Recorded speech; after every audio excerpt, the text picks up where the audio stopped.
Colocou para gravar? Coloquei. Pode ir. Então tá. Então, a mensagem número 91, apreço. Dando sempre graças a Deus por tudo em nosso Senhor Jesus Cristo. Paulo, carta aos Efésios, capítulo 5, versículo 20. O universo é uma corrente de amor em movimento incessante. Não lhe interrompas a fluência das vibrações. Nesse sentido, recorda que ninguém é tão sacrificado pelo dever que não possa, de quando em quando, levantar os olhos ou dizer uma frase em sinal de agradecimento. Considera sagradas as tuas obras de obrigação, mas não te esqueças do minuto de apreço aos outros. Os pais não te discutem o carinho.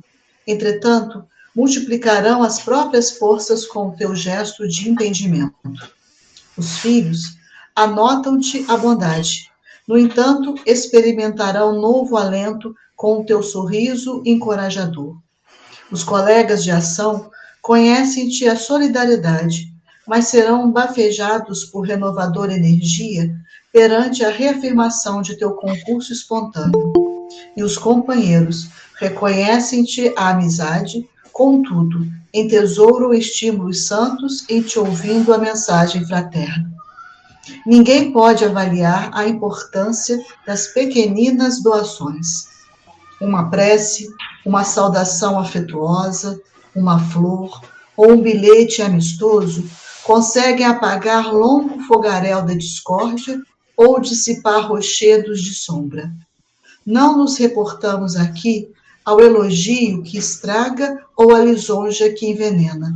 Referimos-nos à amizade e à gratidão, que valorizam o trabalho e alimentam o bem.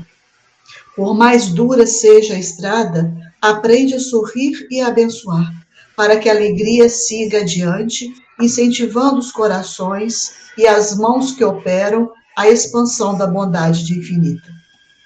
O próprio Deus nunca se encontra tão excessivamente ocupado que não se lembre de sustentar o sol, para que o sol aqueça em seu nome o último verme na última reentrância abismal.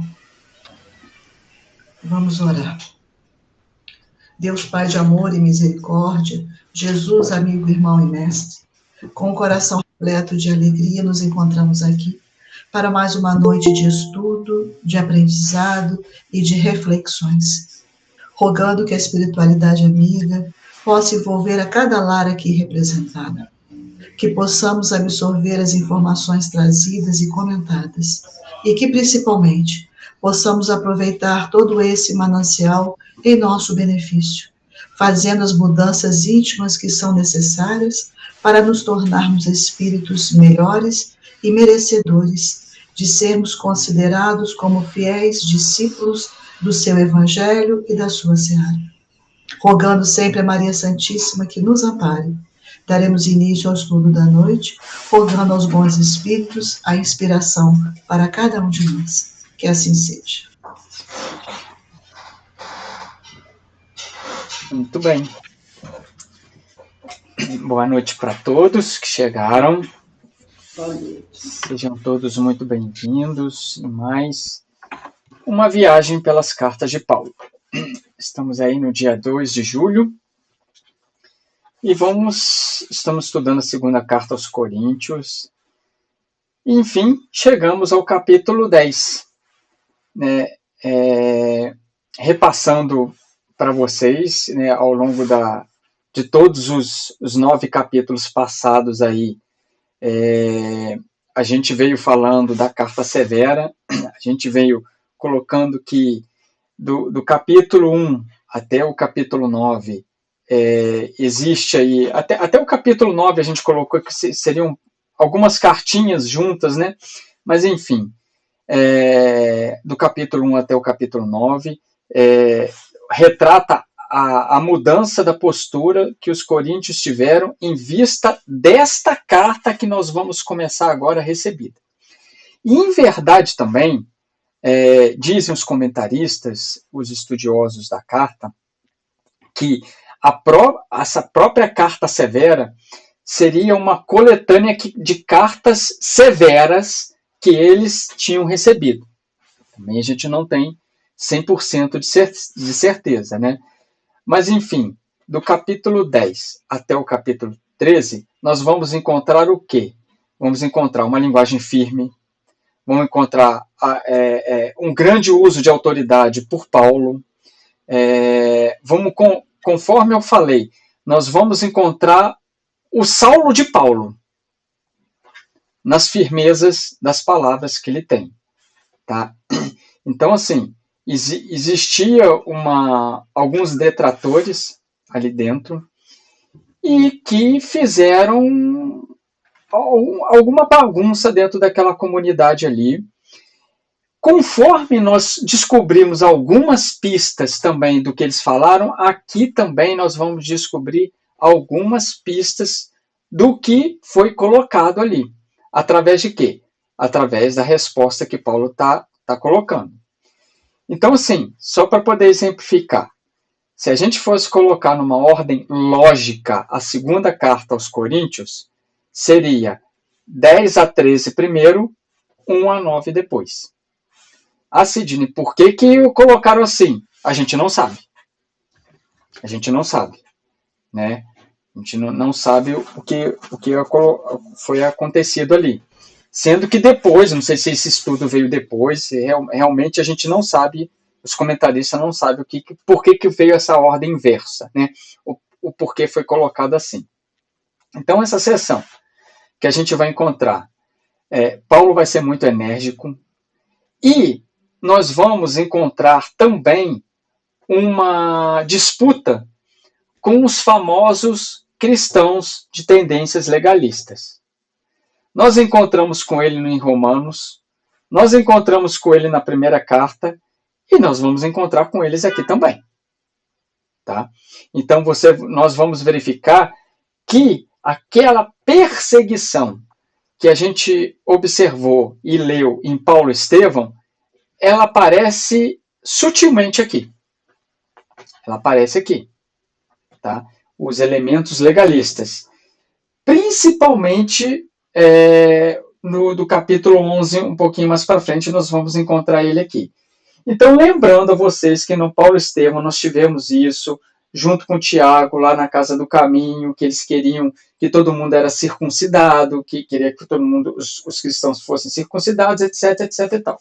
Está lá na segunda parte do Paulo e Estevão, quem quiser é só reler lá.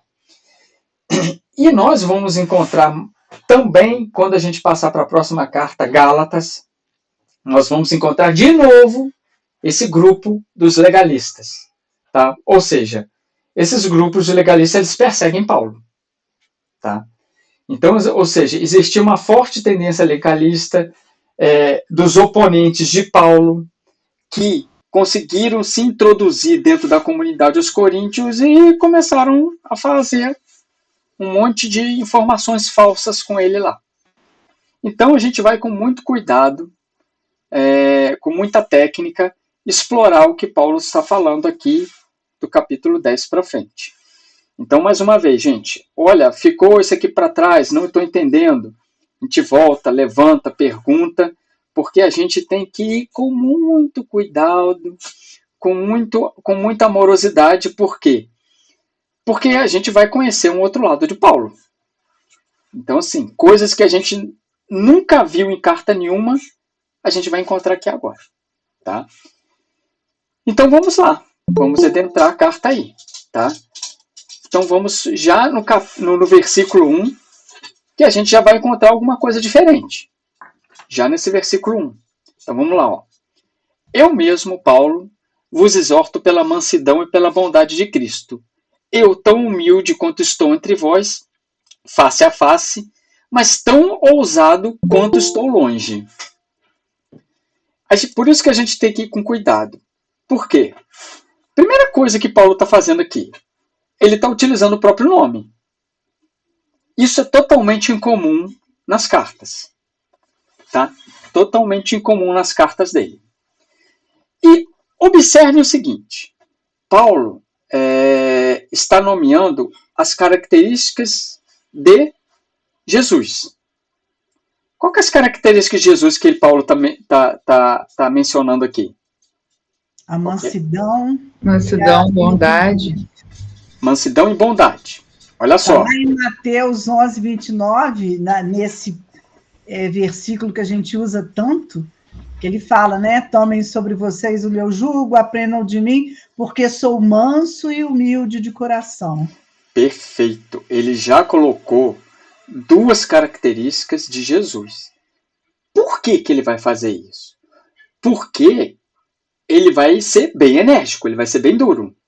Então, o manso não significa passivo. Tá?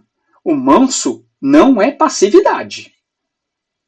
E bondoso não significa conivência com erro. Só isso aí, a gente já consegue abrir o que Paulo vai vir.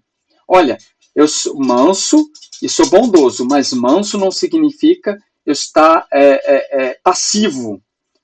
E bondoso não é eu conivir com o erro que está acontecendo. Tá?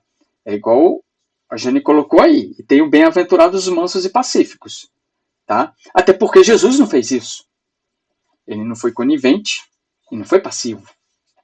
Tá? Então, Paulo inicia colocando 2 qualidades de Cristo, para que aqueles que estão lendo comecem a verificar que eles também têm que possuir aquilo ali. Por quê? Paulo possuía. E ele estava prestes a iniciar uma carta extremamente severa. Tá? Ele estava prestes a iniciar uma carta como nunca tinha colocado. Então, Paulo está defendendo o quê? Ele começa defendendo a consistência do seu caráter e a sua autoridade. A sua autoridade está fundamentada em Jesus Cristo. É isso que ele quer começar a fundamentar. A defesa dele é fundamentada em Jesus. Então, Paulo vai começar a responder às acusações dos seus detratores. Por quê?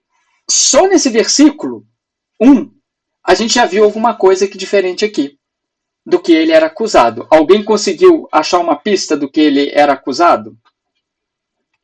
No versículo 1, conseguiu achar? Tem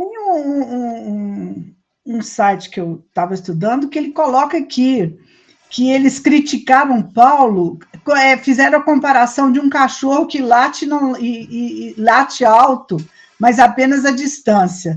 Acusa ele de recuar quando em confronto, porque quando está perto ele é manso, ele é calmo, é humilde, quando está longe ele age com ousadia.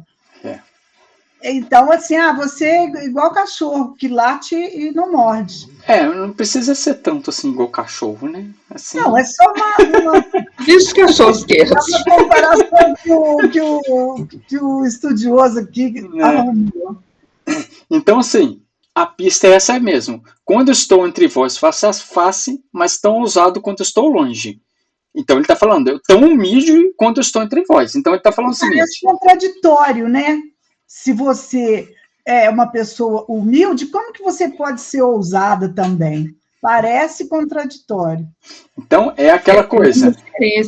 Desculpa, na notinha D, da BJ, que vai se referir ao versículo 10, que a gente ainda vai ver, mas vai falar justamente isso. Sim, sim. Então, assim, você é muito valente quando está longe.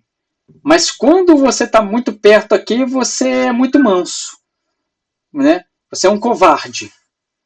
Então, aqui a gente já tem pista do que o pessoal falava com ele. Tá? Pode sublinhar isso aí. Tá? Então, aqui a gente tem pista. Tá? Então, olha só. Paulo vem pontuando bem sutilmente o que foi usado contra ele. Olha como que ele colocou aqui. Porque se você ler, você passa até desapercebido aqui. Você passa desapercebido. E isso aqui é uma pontuação do que ele foi acusado. Então, o que isso está nos ensinando hoje? A nossa coerência de caráter. É ser coerente com a nossa atitude. tanto na presença quanto na ausência. Né? Por quê? Por isso que ele chamou mansidão. Porque a mansidão não é fraqueza. Mansidão não é fraqueza. Mansidão é você ter força interior para poder enfrentar esses obstáculos. Mansidão não é passividade. Mansidão não é fraqueza. Por isso que ele colocou mansidão e bondade do Cristo. Então ele falou assim, olha, eu sou manso, mas eu sou muito bravo quando as coisas estão erradas. Então ele como representante do ensino do Cristo, quem conhece a palavra do Cristo, quem sabe que Cristo era manso, mas também ele tinha autoridade nos momentos que necessitava. Uhum. E o Paulo está agindo dessa forma. É manso, é humilde, mas com autoridade moral. Isso aí. Ô Sidney, mas você disse que falavam isso dele ou era como ele se mostrava ser? Não. Falavam que ele era muito bravo, distante. Gostava de mandar carta muito brava, corrigindo vocês. Mas quando ele está perto aqui, ele não faz nada. Entendeu? É isso que ele falava aqui. Ele falou de uma diferença entre quando ele era Saulo e quando ele passou a ser Paulo, né? Então aqui não. É Paulo. Tá falando do Paulo. Aqui é Paulo. Tá. Aqui é Paulo. O Saulo, quando eu falei, está demonstrando a veia mais enérgica dele. A veia rigorosa dele, entendeu? É isso que eu quis demonstrar o Saulo de Paulo. É isso aqui. Sim. Essa fortaleza que ele está demonstrando aqui. Tá? Por quê? Ele está usando palavras aqui, por exemplo, assim, ele está usando aqui humilde.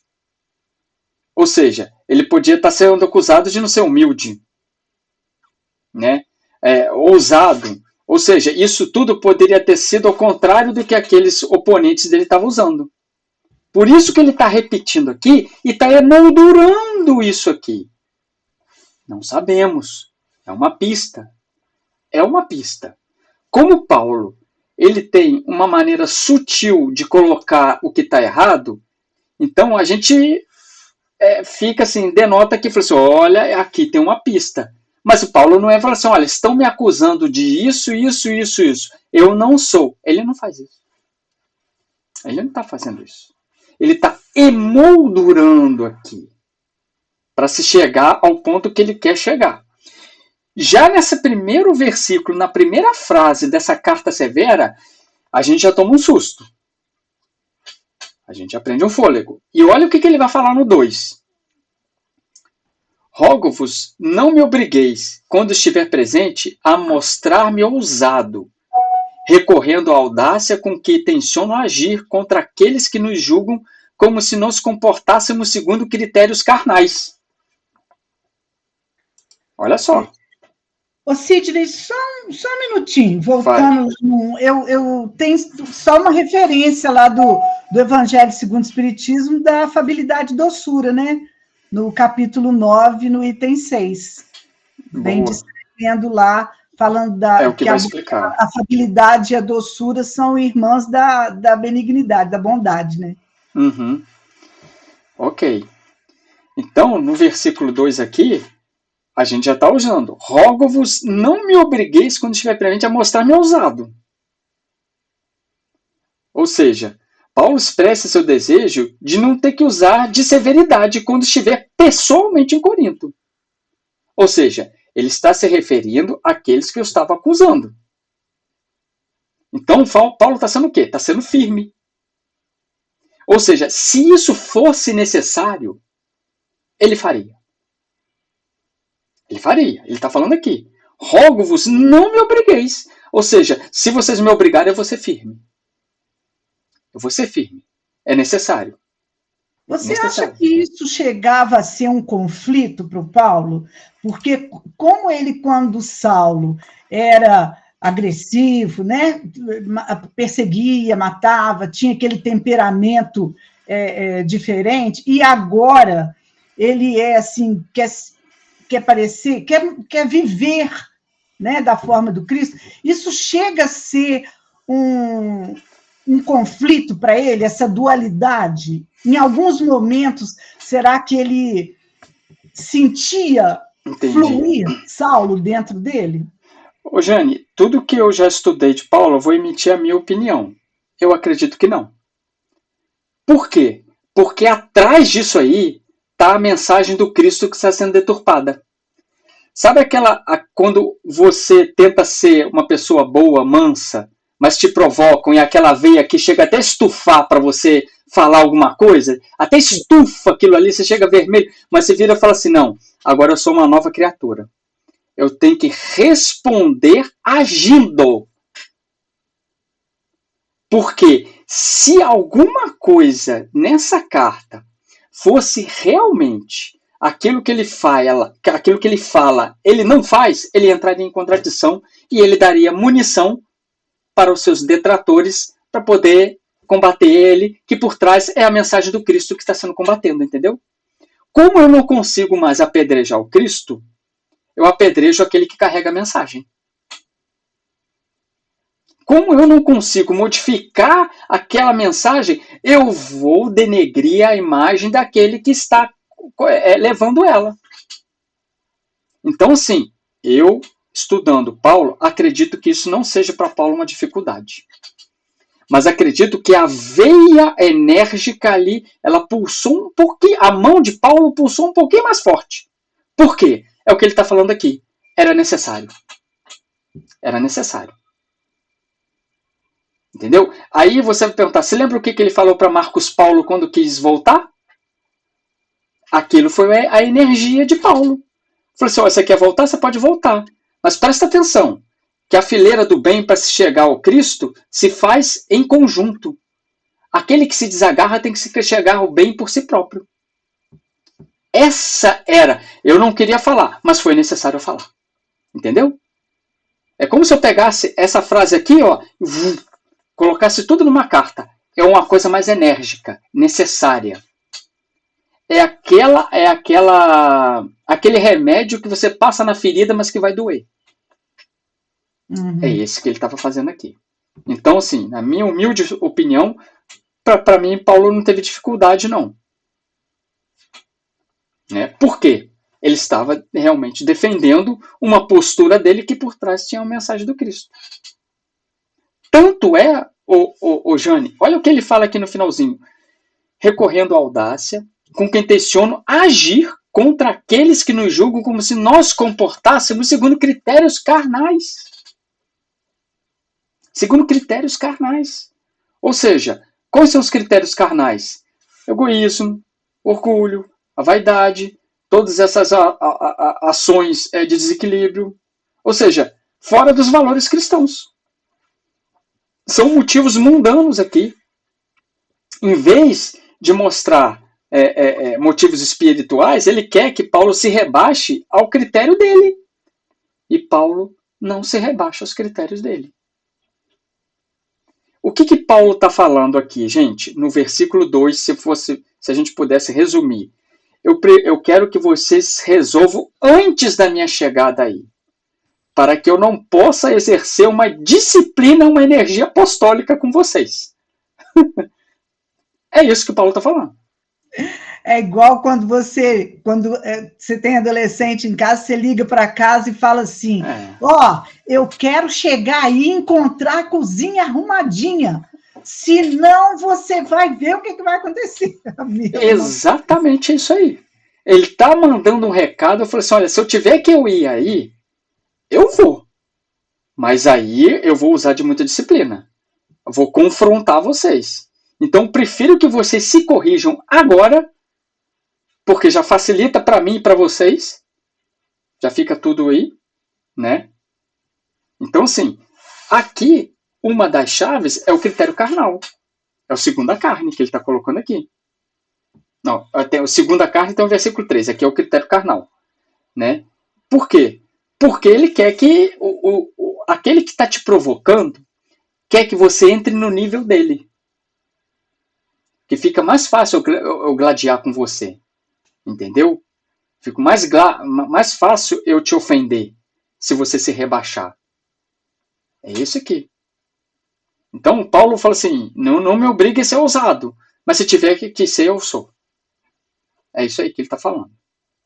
Então, olha o poder de educação moral com energia que ele está se utilizando aqui. Tanto é que no versículo 13 ele vai falar: embora vivamos na carne, eu não milito segundo a carne. Por quê? Porque nós somos espíritos imortais. E Paulo compreendia muito bem isso. Ou seja, com essa declaração que ele fechou agora no versículo 3, ele tá rebatendo todas essas acusações de que ele vivia segundo a carne. Pode ser. Pode ser. Ele está rebatendo. Eu não vivo segundo a carne. Né? Embora, ele fala assim, embora vivamos na carne, não militamos segundo a carne. Embora estejamos encarnados, eu não posso me dar o luxo de ter essas inclinações. Essa militância. Não é segundo a carne. Isso significa que as suas armas, a sua estratégia, o objetivo de Paulo não é rebaixar o nível dele. Não é estar militando ali. Mas o objetivo de Paulo é a espiritualização deles. Por quê? Paulo foi muito claro isso aí no que a gente já estudou. Ele fala para a carne e fala para os espíritos. Assim como Cristo também falou. Só que ele não vive segundo a carne. Né? Sidney. Fale. E é por isso que ele começa no versículo 1, vos exorto, né? Eu vos aconselho, mansidão e bondade de Cristo, para fazer com que eles elevem o padrão deles, né? Certo. A intenção de Paulo não é baixar o nível, é fazer com que eles se elevem, né? No momento que eles desenvolverem a mansidão e a bondade, não do Paulo, mas do Cristo, eles estão o quê?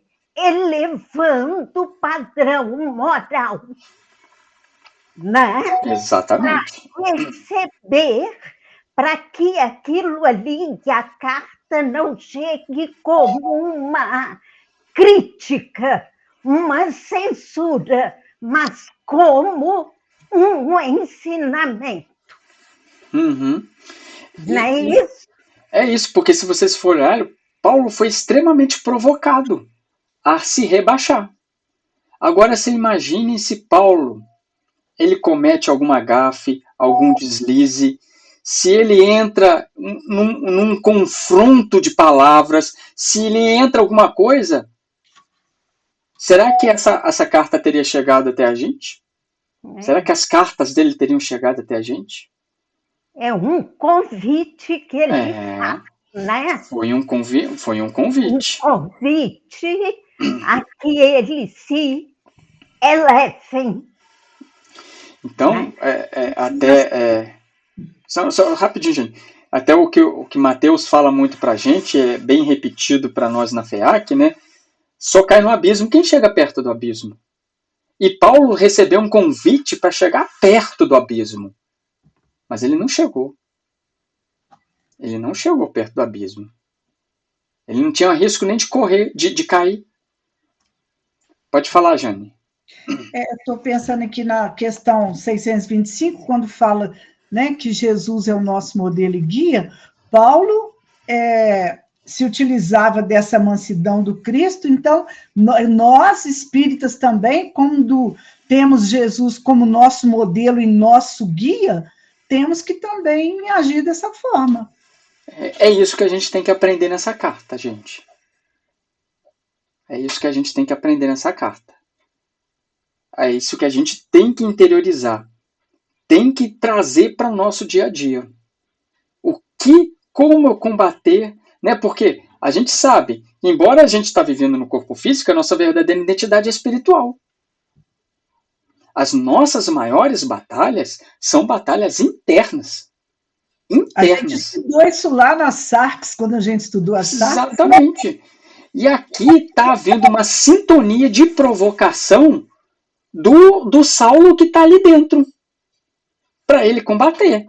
Só que eu falei, ele aceitou o convite, mas o Paulo vai fazer no campo dele. Ele está falando no campo dele. Você está vendo aqui o que ele está falando. Olha só o que ele fala no 4 e no 5. É a resposta a isso que a gente está estudando aí. Ó. Na verdade, as armas com que combatemos não são carnais, mas têm, ao serviço de Deus, o poder de destruir fortalezas. Destruímos raciocínios presunçosos e todo poder altivo que se levanta contra o conhecimento de Deus. Tornamos cativo todo pensamento para levá-lo a obedecer a Cristo. Depois eu continuo. É só pegar esse trechinho aqui. Olha o que ele está falando. As armas que eles têm não são carnais. Não são carnais. Está a serviço de Deus. Para quê? Destruir raciocínios presunçosos. É o que ele está colocando aqui. Ou seja, eu não estou falando. Ele está claramente falando aqui. Eu não estou falando no seu nível. Ou seja, ele está se comportando conforme ele está falando. E vice-versa. Então, Paulo não está sendo orgulhoso, não está tendo nenhuma ambição de querer aparecer, conforme eles estavam querendo fazer. Paulo está sendo caluniado. Paulo está sendo caluniado. Os oponentes dele estão caluniando ele. E olha como que ele está respondendo. As minhas armas não são carnais. E isso que vai dar o tom de toda a carta dele. As minhas armas não são carnais. A virtude, conforme ele falou, da bondade, da humildade, da compreensão, está aparecendo agora. O que foi cultivado está aparecendo agora. Ele mesmo disse que ele era um imitador de Jesus. Né? O que ele está falando ali? Destruir fortaleza, destruir raciocínio presunçosos. Né? Ou seja, as armas dele são de uma guerra contra si mesmo. Elas não são carnais, não são materiais. Por quê? São armas de Deus, a serviço de Deus. E Deus vai querer usar a arma carnal? Não. São armas espirituais. Então, você pega a ignorância? Você tem peso da ignorância? Não. Então a verdadeira batalha de Paulo é contra exatamente isso aí. É uma batalha espiritual. É uma batalha contra a ignorância do mal, que está residindo em todo mundo. Que está residindo ali. Não é uma batalha espiritual, não é uma batalha carnal. Aí a gente vai lá no livro dos médiuns, no capítulo 23, da obsessão, quando ele fala: a prece, a vigilância, a moralidade e o conhecimento são os meios mais eficazes de afastar os maus espíritos. Exatamente. São as armas. Oração, fé, a fé raciocinada, a caridade, toda a moral evangélica. Né? E aí, eu estou trazendo isso muito para a gente, tá, gente? Pessoal, que eu vim fazendo esses versículos, estudei eles de novo. Semana passada estudei eles de novo. E assim, quando ele vira e fala aqui a fortaleza, quais são as nossas fortalezas? Qual é a fortaleza do Sidney nessa existência? Né? Qual que é a fortaleza que eu posso trazer para eu combater essa minha inclinação? Quais são as armas a serviço de Deus que eu aprendi? Que eu consigo destruir raciocínios presunçosos. Ou seja, o raciocínio presunçoso aqui a gente pode colocar todas as inclinações.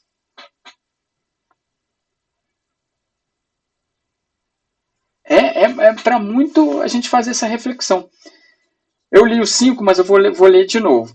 E todo poder altivo que se levanta contra o conhecimento de Deus, que ele está falando lá. Tornamos cativo todo pensamento para levá-lo a obedecer a Cristo. E estamos prontos a punir toda desobediência, desde que a vossa obediência seja perfeita. Ó, versículos 5 e 6. Ele está falando da obediência a Cristo. E obediência a Cristo, gente, não é obediência exterior. Não é obediência de se ajoelhar, de levantar. É uma obediência interna. É a renovação da nossa mente. É a obediência interna. É a renovação da mente para nos... Quase que a submissão ao pensamento do Cristo, né? É a nova criatura. E ser nova criatura é de dentro para fora. E olha o que ele coloca aqui no versículo 6. Estamos prontos a punir toda a desobediência, desde que a vossa obediência seja perfeita. Ele está falando da punição. Sidney, eu vou voltar no 5 aí, que eu tenho uma referência. Pode falar. O Evangelho segundo o Espiritismo, capítulo 17, item 4, quando ele fala do verdadeiro espírito cristão, o verdadeiro espírito cristão consiste em combater as más inclinações. É a obediência interior. É a obediência ao Cristo. É interior. Né? E aí o contrário disso está lá, né? Que o maior obstáculo ao progresso moral do homem é o orgulho e o egoísmo. Que é interior. Entendeu? É assim. E aqui, o versículo...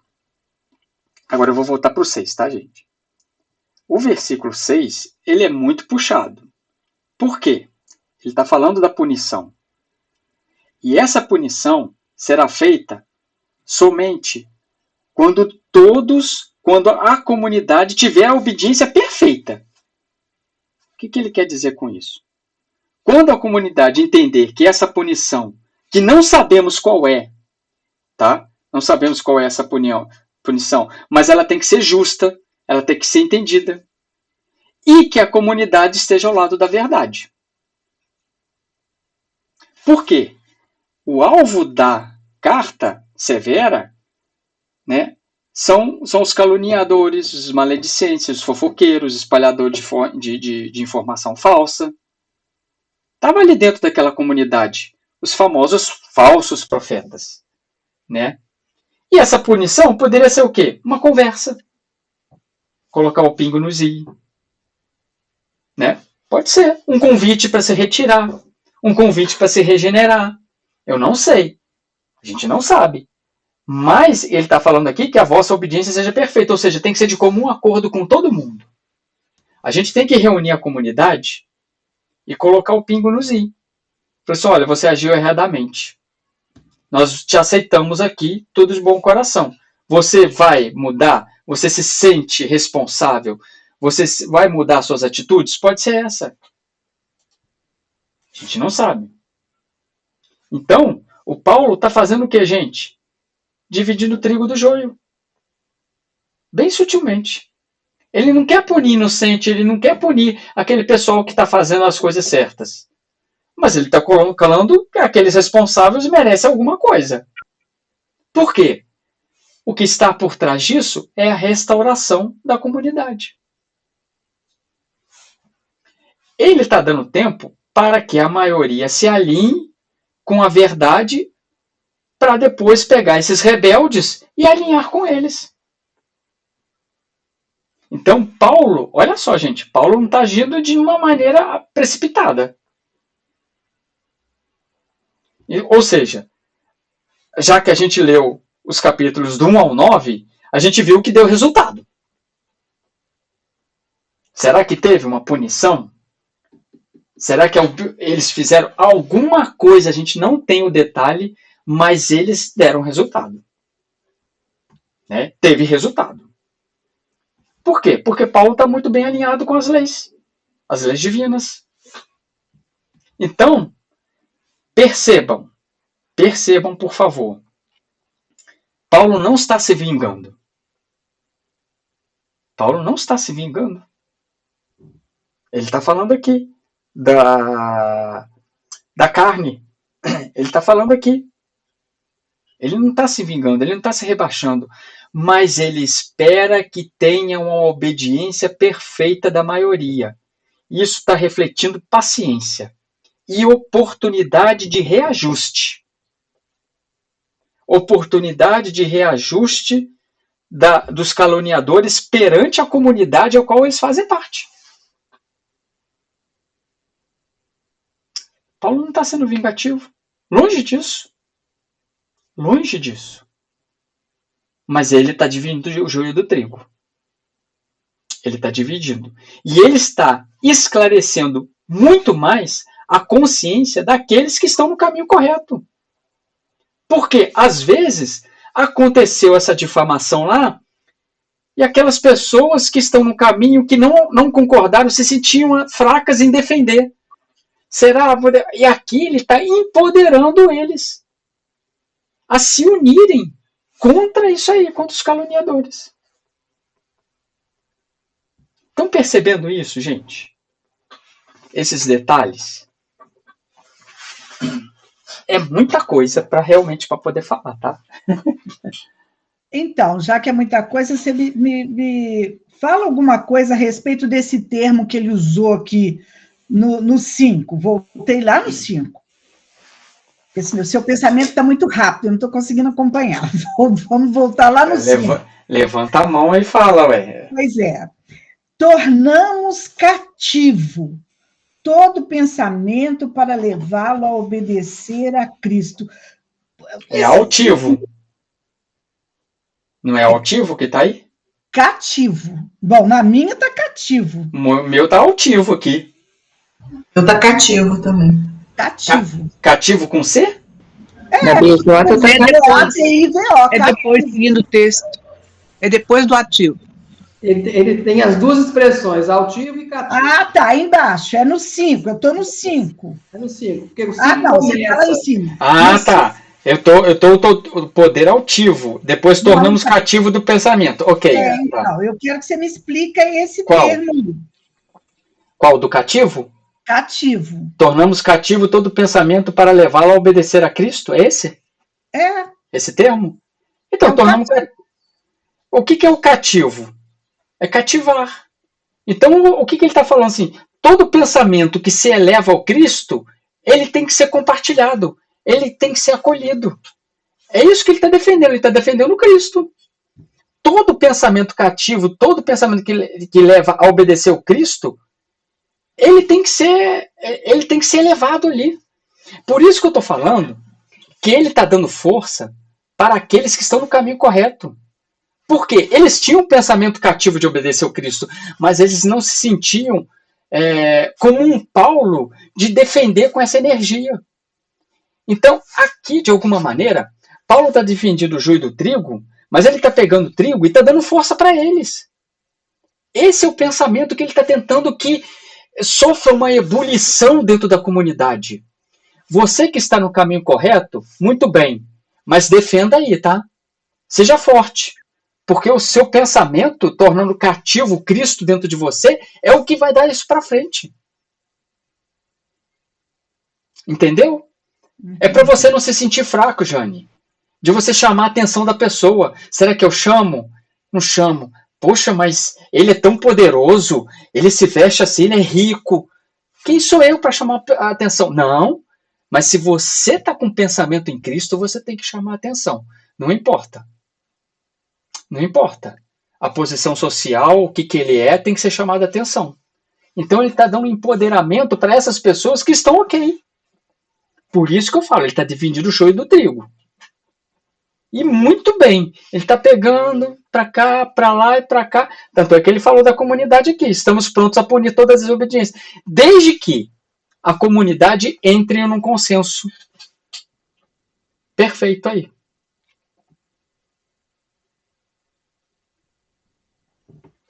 Passou? Mais alguma coisa do 5 e do 6 para eu entrar no 7? Vou andar devagar. Eu tô devagar, gente. Eu tô devagar. É que Paulo é assim. A gente vai falando. Aí, já tô até suando. Ele fica muito agitado. É a veia de Paulo. Cadê? Versículo 7. Olha só. Vamos lá. Olha as coisas frente a frente. Se alguém está convicto de pertencer a Cristo, tome consciência uma vez por todas de que, assim como ele pertence a Cristo, nós também lhe pertencemos. Vamos falar só do 7 aqui. Não vou avançar, não. Olha as coisas frente a frente. Ele está chamando todo mundo. Gente, face a face. Tá? Então, assim, aparentemente dá uma pista de que esses caluniadores falavam que Paulo não pertencia a Cristo.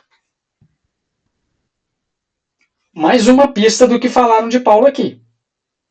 Se alguém está convicto de pertencer a Cristo, tome consciência. Como ele pertence a Cristo. Nós também lhe pertencemos. Ele está falando assim, nós também pertencemos. Então, há uma pista aqui. Pode ser uma acusação. É claro que a gente está vendo só um lado, que é o lado da resposta de Paulo. Como Paulo está sendo bem sutil, é o que eu falo novamente, é uma pista. Né? E talvez... olha só, estou imaginando agora aqui. Né? A gente até chegou falou isso aqui, mas estou lembrando isso aqui agora. Alguém virou e falou assim, como que ele pertence ao Cristo se ele disseminou a perseguição ao Cristo? Como que vocês podem acreditar numa pessoa que lá atrás detonou a perseguição a vocês? Vocês acham que ele é do Cristo? Olha só o que ele fez. É plausível, não é plausível, gente? Se eu pego uma pessoa meio desavisada com esse argumento, eu convenço.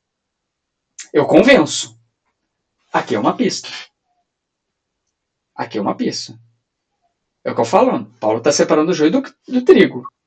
Ou seja, o que Paulo fez? O joio cresceu, gente. Que tal igual está na parábola. O joio e o trigo cresceram. Agora ele vai ter que se separar, vai ter que queimar. É o que Jesus falou da parábola. Deixa, espera crescer, e a gente retira o joio e joga no monturo e queima. Então vamos ver quem é quem. Vamos ver quem é quem. Ele está dizendo aqui que todos são parte do corpo do Cristo.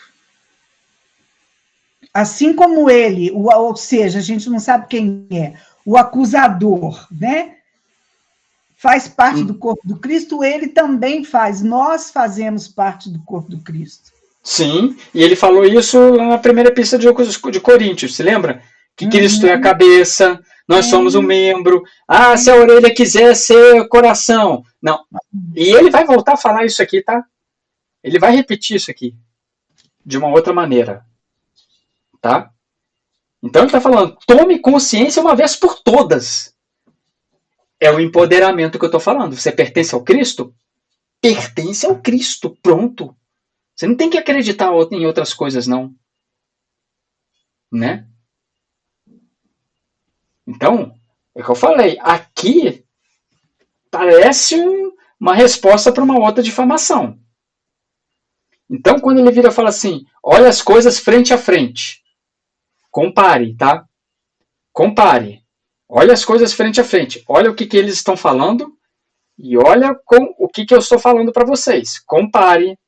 Compare o comportamento. Que eles estão falando com as minhas ações. Compare os comportamentos deles com os meus comportamentos. Olhe frente a frente. Olhe face a face. Compare. Compare. Eu entendi que ele está sendo 100% transparente. Então, qualquer acusação, agora, ele está mostrando comportamento, ação, como que ele está atualmente. Né? Totalmente transparente, porque é o Cristo que vive nele, não é mais ele vivendo pela carne. É isso aí. Isso aí. Por isso que eu falei que, para mim, na minha opinião, Paulo não teve muita dificuldade, porque ele está sendo ele. Entendeu? Ele usou a energia de Saulo agora para responder com amorosidade, mais severo, mas sem ser passivo, com bondade, mas sem ser conivente com o erro. Manso. É isso aqui. Né? E no versículo 7 a gente tem um Emmanuel, que é a mensagem chamada Não Te Enganes, do Fonte Viva 65. O que eu percebi dessa imagem do Emmanuel comparando com o que nós estamos estudando aqui? O Emmanuel vai comentar, né, que sempre tem alguém edificando mais do que a gente quando a gente pensa que nós somos especiais. É o caso que eles estão falando. Eles estão achando que é especial, mas eles não estão olhando o comportamento do Paulo. Né? E tá aí, ó. Não nos iludamos, que o irmão coloca aí. Né? Retifiquemos em nós quanto prejudica a nossa paz íntima e estendamos braços em pensamentos fraternos em todas as gerações, na certeza de que, se somos portadores de virtudes e defeitos, nas ocasiões de juízo, receberemos sempre de acordo com as nossas obras. Tá aí. Ô, Sidney, muitos não leram a mensagem. Eu posso ler o parágrafo 3, que é maravilhoso. É muito pode, lógico. A Verônica riu aí. Você também achou, né, Verônica? O vagalume acende leves relâmpagos nas trevas e se supõe o príncipe da luz, mas encontra a vela acesa que o ofusca. A vela empavona-se sobre um móvel doméstico e se presume no trono absoluto da claridade. Entretanto, lá vem um dia em que a lâmpada elétrica brilha no alto, embaciando-lhe a chama. A lâmpada, a seu turno, ensoberbece-se na praça pública, mas o sol, cada manhã, resplandece no firmamento, clareando toda a terra e empalidecendo todas as luzes planetárias, grandes e belas. Então, é aquilo que você falou. Quando você acha que você faz muito, que você está edificando muito, que você está trabalhando muito, está se esforçando demais, tem sempre alguém que está fazendo mais do que você. Não, o problema é a gente achar e se envaidecer disso. Achar, né, que você é o máximo, né? Que eu sou o máximo. O máximo. Né? Porque esse é que é o problema, porque quem dá o que tem não deve nada a ninguém. Então, se você pode ser lâmpada, seja lâmpada. A questão é você achar que é lâmpada, né, que está ali como um sol. Né? A gente lembra lá do Voltei, né? Da luzinha fraquinha lá do como é que chama? Do irmão Jacó. Do irmão Jacó, quando ele olha para a professora, né? Com toda aquela luz. E, quer dizer, olha o tanto que ele fez. Excelente exemplo. O trabalho da professora com aquela simplicidade, amorosidade. Sou presidente da FEB, participei de reunião mediúnica. Montei a primeira gráfica espírita do país. Né? Fez aquela banca toda, daqui a pouco passa aquela senhorinha cheia de luz lá. É isso aí, essa mensagem aí. E por isso que Emmanuel conseguiu pegar exatamente isso, o que Paulo colocou. Olha como que Emmanuel, também bem sutilmente, vem colocar o caso do Paulo, que é o comportamento. Você tem que olhar para o comportamento. Ou seja, aqueles caluniadores, coloca na balança. É o que está colocando aqui. Olhar as coisas frente a frente. Coloca no peso. Está em dúvida? Olha as obras da pessoa. Olha as obras da pessoa. Hoje em dia não precisa ir muito longe, não. É só entrar na rede social dela que você vê o que a pessoa está fazendo. É só entrar na rede social dela e você vê o que ela está fazendo, o que está comentando, o que está curtindo. Algumas empresas já estão se utilizando disso para conhecer aqueles... Sim. E muitas empresas têm demitido pessoas pelos comentários que eles têm feito em rede social.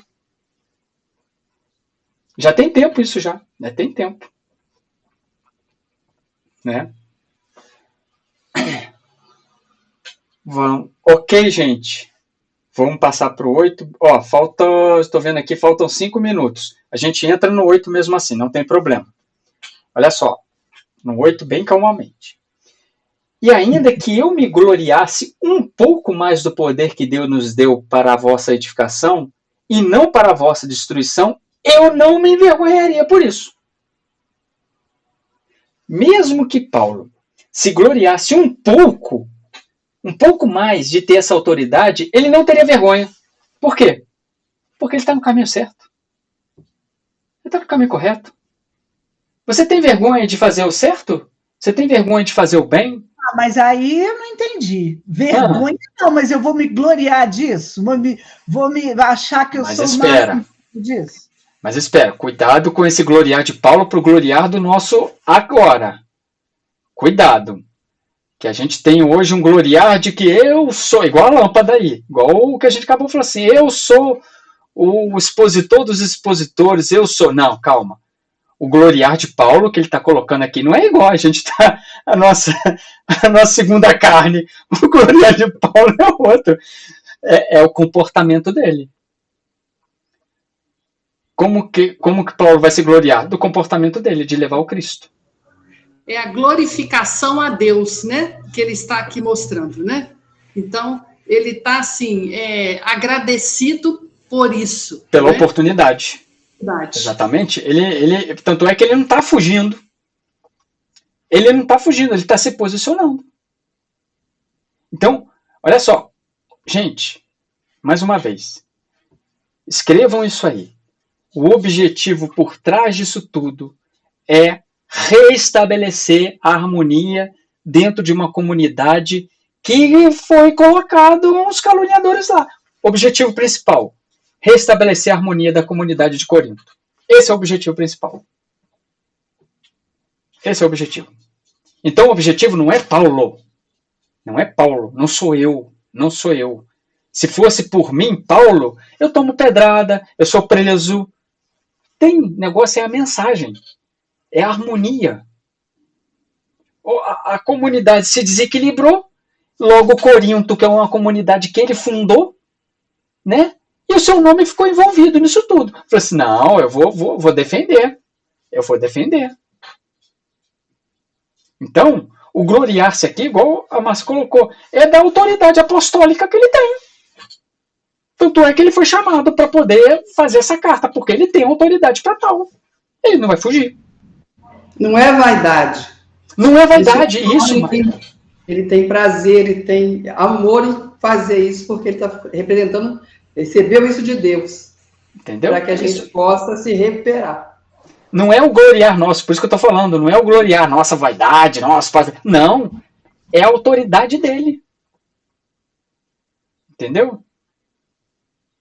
Então, essa autoridade dele tá aqui, ó. Gente, tá aqui. Essa gloriar dele é para edificação, tá falando aqui. Edificação, para construção, para fortalecimento, e não para destruição. Então ele não se envergonha de ter essa autoridade. Mesmo assim, ele é humilde, porque ele está dizendo, ainda que eu me gloriasse. Ele não está ele não está afirmando que ele está se gloriando. Ainda que eu fizesse isso um pouco mais, eu não iria me envergonhar. Então, mesmo assim, ele ainda está mostrando humildade. Ele falou que eu ainda não cheguei. Né? Eu ainda não cheguei. Né? E você vê que é legítimo isso aqui.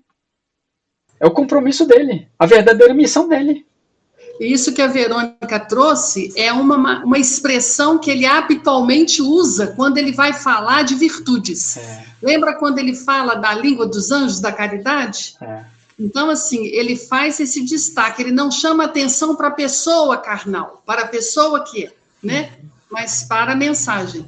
E isso nós vimos, né, quando o Chico também sofreu, o quanto que o Divaldo sofreu, não é verdade? Então, assim, esses missionários que vivem para o Cristo e pelo Cristo, eles já têm um entendimento diversificado nosso. Exatamente. Exato, isso aí. Então, ele não quer eliminar o pecador. Ele quer que o pecado seja eliminado. Né? Mas se aquela pessoa, o grupo, estiver contaminando todo, a gente tem que utilizar de medida severa. Tem que utilizar. É isso que ele está colocando aqui. Né? A autoridade dele é para edificação, é para o progresso, é para a construção. Nunca para destruição, nunca para opressão, nunca para se envaidecer. Presta atenção, gente. Isso aqui é uma lição para os dirigentes espíritas, para todos os dirigentes aqui. Né? Até porque a autoridade dele, quem dá base na autoridade dele é o comportamento, é a moralidade, é o conhecimento. É isso aí, é o que está dando base. Não é vaidade. Não é vaidade. É comportamento, é moralidade. Né? Ok, gente, comparamos por aqui. Acho até que passou rápido, hein? Vocês falam que eu tô correndo, eu achei que passou rápido. Não tô correndo não, tá? Tô indo bem devagarzinho, tá, gente? O máximo que eu posso, que eu consigo ir, tá? E não vou me gloriar disso, tá? Aqui, correndo, você não tá, não, mas devagarzinho também você não tá indo, não. Ah, mas aí eu tô tentando buscar o ponto de equilíbrio. Mas eu falo, vocês podem parar. Eu lembrei, Jânio, que é a média da comunidade, né? Que ele está tentando manter, da comunidade que somos aqui. Aqui, semana que vem, não vamos ter estudo. Eu vou estar falando no básico. Você está falando lá no básico lá. Então, não vai ter como eu fazer o estudo para vocês aí. Então, a gente vai interromper isso aí. Entendeu? A gente vai ficar bem interrompido aí. Assistam de novo o estudo aqui. Assistam de novo. A gente passa para o dia 16. Isso. Eu gostei, porque eu também tenho palestra semana que vem, não poder participar. Espertona, né? Você me passa a sua agenda para eu marcar a mim, gosto. Eu também gostei, porque a minha bateria acabou bem no meio do estudo, assim eu vou estudar de novo. Isso, tá vendo só? Nada por acaso, né? Pois é. Ok, gente. Tranquilo, sereno. Vamos então, deixa eu fechar aqui. E aí a gente volta no dia 16. Isso aí, deixa eu anotar aqui, dia 16/7. Certo? Ok? Quem pode fazer a prece para nós? Existe algum voluntário? Eu vou apontar aqui, hein? Cadê? Delisete tá aí? Deli? Tô. Pode encerrar para nós, fazendo favor? Posso sim. Obrigado. Por nada, gratidão, Senhor. Jesus amigo, nós te agradecemos mais uma vez esta oportunidade bendita de conhecer um pouco mais dos teus ensinamentos, trazidos por Paulo, ratificados por ele. Esse convite que Paulo nos faz, que você também fez para nós, Jesus. Que a gente vivencie a espiritualidade em nossas vidas. Reflitamos sobre esse estudo durante a semana, durante as nossas ações e atitudes dos nossos familiares e amigos. Envolva cada um de nós que aqui estamos. Que as nossas vibrações sejam conduzidas por Ti, aos que trabalham com Maria de Nazaré no auxílio aos nossos irmãos, encarnados pelo suicídio, e por aqueles que ainda estão com esse pensamento. Sejamos um ponto de luz para cada um deles, Senhor, para suas famílias. Permaneça conosco sempre. Assim seja. Assim seja. Muito bem, gente. Boa noite. Boa noite.